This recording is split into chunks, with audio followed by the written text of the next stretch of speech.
ముఖ్యమంత్రి చంద్రబాబు నాయుడు గారు నిన్న టీడీపీ కార్యాలయంలో విలేకరుల ఇష్టాగోష్ఠిలో కొన్ని కీలక అంశాలపై చర్చించారు. ఈ సందర్భంగా విలేకరులు అడిగిన పలు ప్రశ్నలకు ఆయన జవాబిచ్చారు కూడా. అందులో ముఖ్యంగా గత ప్రభుత్వ హయాంలో అంటే జగన్మోహన్ రెడ్డి ముఖ్యమంత్రిగా ఉన్నప్పుడు సెకీతోటి జరిగిన విద్యుత్ ఒప్పందాల్లో జరిగిన అవినీతిపై విలేకరులు ప్రశ్నించగా దానికి సమాధానం అయితే ఇచ్చారు.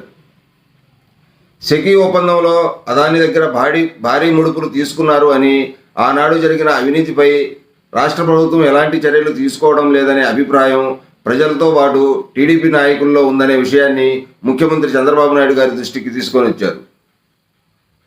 దాని మీద స్పందించిన ముఖ్యమంత్రి చంద్రబాబు గారు ఈ ఒప్పందాన్ని రద్దు చేయడానికి అంటే భారీ మొత్తంలో పెనాల్టీ చెల్లించాల్సి వస్తుంది అన్నారు. అంతేకాక అవినీతి జరిగిందని కారణం చూపించి ఒప్పందం రద్దు చేసుకోవచ్చు కదా అని విలేకరులు అడిగిన ప్రశ్నకు చంద్రబాబు గారు సమాధానం ఇస్తూ అవినీతి జరిగింది అని అమెరికా న్యాయశాఖ నుంచి నివేదిక రాలేదు కదా అని ఎదురు ప్రశ్న వేశారు. అటువంటి నివేదిక ఏమీ లేకుండానే ముందుకు వెళ్ళి చర్యలు తీసుకోలేం అని స్పష్టం చేశారు చంద్రబాబు నాయుడు గారు.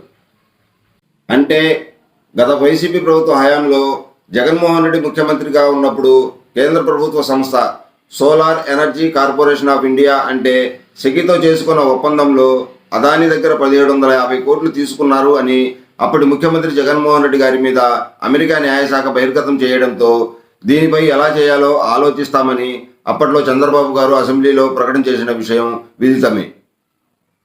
ఇప్పుడేమో మరి చంద్రబాబు నాయుడు గారు అవినీతి జరిగింది అని నివేదిక రావాలి కదా, అటువంటిది ఏమీ లేకుండా చర్యలు ఎలా తీసుకుంటాం అని అంటున్నారు.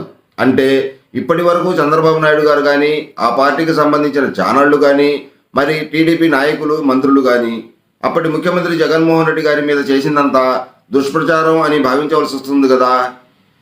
ఎటువంటి నివేదికలు కానీ, అవినీతి జరిగింది అని కానీ ఆధారాలు లేకుండా వీళ్ళంతా చేసింది దుష్ప్రచారమే కదా అని ఇప్పుడు చంద్రబాబు నాయుడు గారు చెప్పిన దాన్ని బట్టి చూస్తుంటే తెలుస్తుంది.